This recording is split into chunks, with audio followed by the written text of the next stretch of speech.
Hello guys, selamat datang ke channel Anime Watcher. So hari ni kita nak borak sikit berkenaan komik Boboiboy Galaxy musim kedua isu yang ke-22 bertajuk Kilat dan Guru. So kepada korang yang baru lagi dekat channel aku, aku minta korang tolong subscribe lah channel aku supaya aku lebih bersemangat untuk keluarkan video-video yang baru pada masa akan datang. Okay guys, kita recap sikit apa yang berlaku dalam isu yang ke-21 hari tu, di mana kita dapat tengok Boboiboy Sopan telah bertarung dan mengalahkan Pak Pato dan kuncu-kuncunya. So, rentetan daripada pertarungan itu, Pak Bara dan Pak Salju telah mencapai kata perdamaian, yang mana mereka tak gaduh lagi lah. Okay, so dengan perdamaian itu, mereka ada buat sedikit sambutan, meraikan. Mereka dah berbaik lah selepas 100 tahun diorang berperang sesama sendiri. So, selepas 100 tahun akhirnya mereka berbaik semula. So kat situ kita dapat tengok Fang telah menemui sesuatu, yang mana dalam isu yang ke-21 sebelum ni kita dapat tengok Fang jumpa sesuatu dalam badan robot Mawais, kalau tak silap saya lah, Mawais ke Pyrafi. So salah satu lah. Lagi dia jumpa sesuatu yang mana barang tu adalah sel kuasa, ya. Fang curiga dengan penemuan tu sebab sel kuasa hanya boleh dijumpai di planet Gulatan.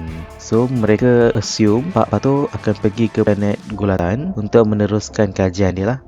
Jadi Fang kata kalau dekat planet Gulatan tu tak ada orang lain lah yang boleh tolong dia untuk tangkap Pak Pato. Cuma seorang sahaja yang layak untuk tangkap Pak Pato. Korang rasa siapa orang tu? Okey, nanti aku cerita. So, sebulan telah berlalu, kemudian kita dapat tengok situasi di planet Gulatan, di mana Fang sedang mengejar Pak Pato.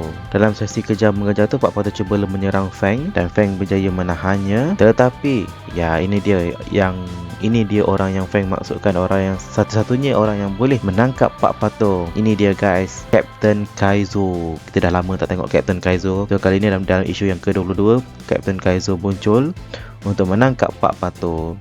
So macam yang dijangkakan lah daripada Captain Kaizo, yang mana dia memang cekap dalam bertarung dan menangkap musuhnya, juga memburu musuhnya. Jadi kita dapat tengok libasan pedang tenaga telah dihasilkan. Oh, tapi sebelum tu Captain Kaizo menggunakan topeng jingga ya untuk melawan Pak Pato, yang mana kita dapat tahu topeng jingga ni another level lah untuk Captain Kaizo. Jadi Captain Kaizo telah menggunakan serangan libasan pedang tenaga dan menyerang Pak Pato, yang mana serangan itu telah memusnahkan senjata Pak Pato. Kemudian Pak Pato telah berjaya ditangkap dengan serangan libasan pedang tenaga. Kemudian Fang mendapat notifikasi daripada alat perhubungan dia mengatakan yang hari ini Fang dan Captain Kaizo dijemput untuk menghadiri satu persidangan. Persidangan apa nanti kita akan tengok. Seterusnya, scene beralih ke planet Quabak, iaitu di dalam Gua Kristal. Kat sini kita dapat tengok Boboiboy sedang berlatih dengan Tok Kasa untuk mengawal kuasa tahap 3 Boboiboy. So kat sini kita tahu yang Boboiboy ada masalah untuk mengawal kuasa tahap ketiga dia. So kat sini kita dapat tengok Boboiboy Beliung sedang cuba untuk melakukan satu serangan, tetapi tiba-tiba dia hilang kawalan dan dia cuba untuk menyerang Ochobot dan Tok Kasa yang berada di situ. Tapi muncullah Boboiboy berjaya bertenang dan kembali ke bentuk asal. Tok Kasa kata itu benda biasa. Dulu masa dia dapat kuasa kristal pun dia ada masalah untuk kawal kuasa tu. Tok Kasa sendiri pun memang ambil masa lah untuk mengawal kuasa kristal tu. Kemudian scene beralih ke planet Gulatan. Kat sini kita tengoklah ada dewan persidangan, yang mana tempat berlakunya persidangan yang Fang katakan sebentar tadi. So kat sini kita dapat tengok ada Gopal, Yaya dan Ying berjalan menuju ke dewan persidangan dan mereka bertemu dengan Fang. Kat sini kita dapat tengok Gopal yang begitu tertekan kerana dia sebulan berada dengan Yaya dan Ying. Macam yang kita tahu, Yaya dan Ying memang kuat belajar. Gopal malas belajar. So bila orang malas belajar, duduk dengan dua orang yang rajin belajar, so dia dipaksa belajar. So kat sini pun kita dapat tengok bila Ying test Gopal. Okay, Gopal berapa? 56 bahagi 8, punca kuasa 81, 13 darab 13. Gopal dengan selambanya jawab 7, 9, 169. So maksudnya kat sini Gopal dia dah terbiasa dengan latih tubi, so dia dah tahu macam mana nak kira. So ini kebaikan sekiranya kita berkawan dengan budak-budak pandai lah. Sebab bila kita berkawan dengan budak pandai, kita pun akan jadi pandai. Bila kita berkawan dengan budak jahat, kita pun akan jadi jahat. Kemudian scene beralih ke kamar persidangan utama. Kat sini kita dapat tengoklah ada wakil-wakil dari beberapa buah planet. Dr. Roka pun ada, ya, Kapten Kokochi pun ada. Kemudian kita diperkenalkan dengan seorang gadis bernama Kirana. Kirana ni merupakan classmate untuk Kapten Kaizo masa di akademi dulu. Kapten Kirana ni dia tahu semua yang berlaku untuk tim Bobo Boy. So dia kenal lah setiap tim Bobo Boy tu. Dia kenal Ying, dia kenal Yaya, dia kenal Gopal. So dia tahu apa kuasa mereka dan macam mana mereka bertarung. So Kirana ni actually dia macam mana nak cakap dia seorang pemerhati yang bagus lah. Dia seorang pemerhati yang bagus. Okay, kemudian Kirana ni bertanya kepada Fang, mana Kaizo? Fang kata Kaizo sibuk untuk siasat Pak Pato. So Kirana kata, biasalah abang kau tu. So, macam Kirana dengan Kaizo ni macam ada sesuatu lah, mungkin crush or something. Kemudian scene beralih ke tempat persembunyian Pak Pato.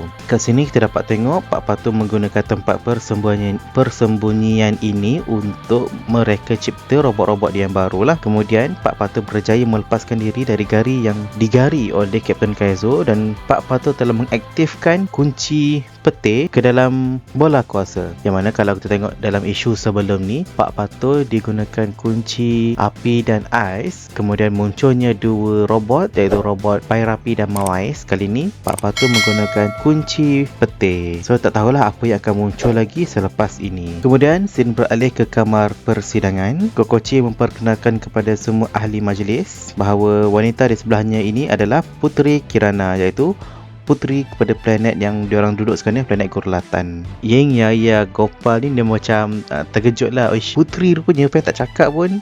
Fang macam sorry, tak sempat nak cakap. Kemudian Puteri Kirana berkata, dulu persidangan ini pernah wujud. Dulu persidangan ini diberi nama Persidangan Planet-Planet Bersatu, PPB. Tetapi persidangan ini telah dihancurkan apabila Retaka membuat serangan dan membunuh setiap seorang daripada ahli persidangan. So dari gambar ni kita nampak tengoklah, dulu anggota-anggota persidangan ni dianggotai oleh Pairapi, Mawais dan ada 3 orang lagi lah. So kat sini kita tahu yang setiap seorang daripada ahli persidangan tu mewakili elemen mereka yang tersendiri. Macam Pairapi mewakili elemen api dan Mawais mewakili elemen ais.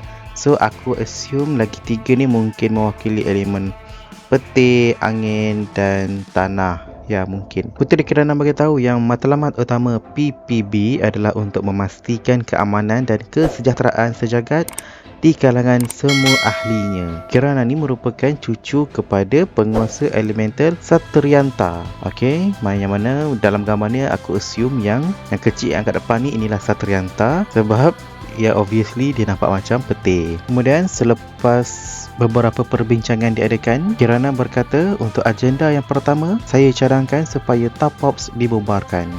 Gopal dengan Fang pun macam, biar betul tu Fang. Fang pun macam, Kirana buat benda tu sebab kerana dia ada justifikasi dia. Okay? Kirana kata, memang betul Tapops dah banyak berjasa, tapi kalau betul mereka mampu melindungi kita semua, takkan mereka biarkan saja planet Gurlatan diserang Retaka. Betul tak Komander Kokochi? Komander Kokochi yang sedang gelabah masa tu pun berkata, tapi Tuan Puteri, itu kerana kami terlewat menerima laporan serangan Retaka. Kalau tak Tapops. Dengan tiba-tiba Puteri Kirana terus menyampuk, Tapops bukan pilihan utama untuk menjamin keselamatan kita semua.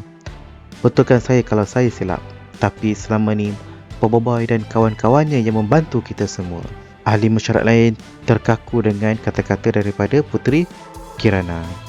Puteri Kirana kata lagi, mereka lah yang melindungi kita dan kembalikan keamanan di planet-planet seperti Windara dan Baraju, bukannya Tapops. Ini macam satu tamparan hebat untuk Kapten Kokochi, sebab Kapten Kirana ni sudah orang kata merendah atau meremehkan kemampuan dan kredibiliti Tapops. Tapi kat sini aku bukannya tak setuju dengan Puteri Kirana. Yes, mungkin 100 tahun lepas Tapops tak berjaya menyelamatkan planet Gurlatan daripada serangan Retaka, tapi itu 100 tahun lepas. Kesan daripada kejadian tu, aku rasa Tapops yang hari ni tak sama dengan Tapops 100 tahun lepas. Sebab sekarang kau tengok, kita dah ada tim Bobo Boy, kita dah ada Kapten Kaizo yang korang tahu topeng jingga dia memang kuat. Dan kau jangan lupa kita ada Mekamato, which is ayah Boboiboy yang tak reveal lagi kuasa penuh dia. Mungkin dalam movie Mekamato akhir tahun ni kita dapat tengok. Dan kita ada juga batch-batch Mekamato yang lain.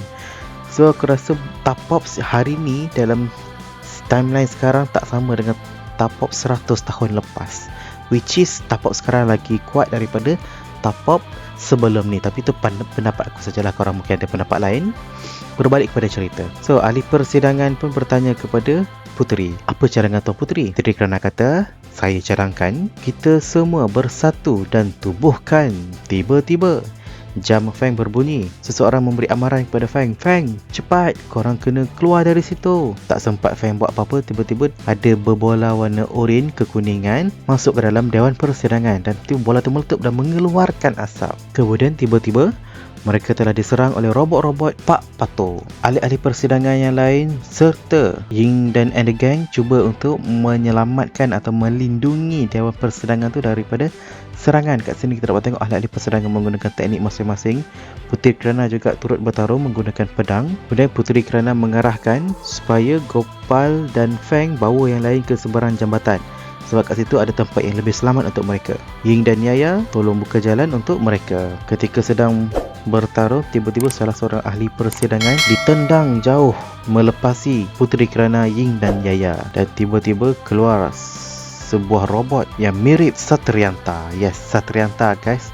Kita kat Malaysia kita ada Saryanti, dekat dunia bawah kita ada Satrianta. So Satrianta merupakan nenek kepada Puteri Kirana lah, yang dia menggunakan elemen kilat. Kemudian robot Satrianta telah menyerang Puteri Kirana dengan lajunya. Kemudian Ying dan Yaya cuba untuk menyerang Satrianta, tapi macam yang korang tahu, pengguna elemen kilat mempunyai kelajuan yang sangat tinggi. So belum sempat Ying dan Yaya melancarkan serangan, mereka berdua terlebih dahulu telah diserang oleh robot Satrianta. Fang, Gopal dan Kokochi yang cuba untuk menyelamatkan ahli-ahli persidangan yang lain ke tempat di seberang jambatan, tiba-tiba telah diserang oleh robot Satrianta. Fang dan yang lain cuba untuk bertarung dengan Satrianta, walau bagaimanapun mereka tidak berjaya. Kemudian Puteri Kirana berkata, kita tak ada pilihan lain. Nasib Gurlatan bukan, nasib seluruh galaksi berada di tangan Boboiboy sekarang. So Puteri Kirana meminta bantuan Boboiboy untuk menyelamatkan mereka. Ketika ini Boboiboy berada di sebuah planet bersama Tok Kasa untuk training lah. Dekat sini kita dapat tengok ada Kuali dan Papa Zola sedang duduk di bawah pokok. So kat sini ada sebiji buah yang Kuali buat untuk Boboiboy makan. Katanya buah tu mampu untuk mengeluarkan kuasa sebenar Boboiboy tanpa perlu berlatih. Kat sini aku macam tak berapa setuju lah dengan tindakan Kuali ni, which is Boboiboy tak perlu pun makan buah macam tu. Dia perlu training sendiri untuk jadi lebih kuat. Tak perlu shortcut ni, tak perlulah. Okey, point seterusnya adalah kita dapat tengok tim Boboiboy sangat lemah kalau Boboiboy tak ada. Macam diorang ramai tapi diorang tak boleh lawan kalahkan satu robot Satrianta tu. Padahal mereka dah ada tahap kedua kot dengan mengamai tu, tapi diorang tak ada nak challenge lagi robot Satrianta. So korang nilai sendiri kat mana berapa jauh jurang kuasa antara Boboiboy dan tim yang lain. Ok, so aku rasa setakat ni saja untuk isu yang ke-22. Kita jumpa lagi dalam video seterusnya. Kalau korang ada komen, sila komen kat bawah. Kita jumpa lagi dalam video akan datang. Assalamualaikum.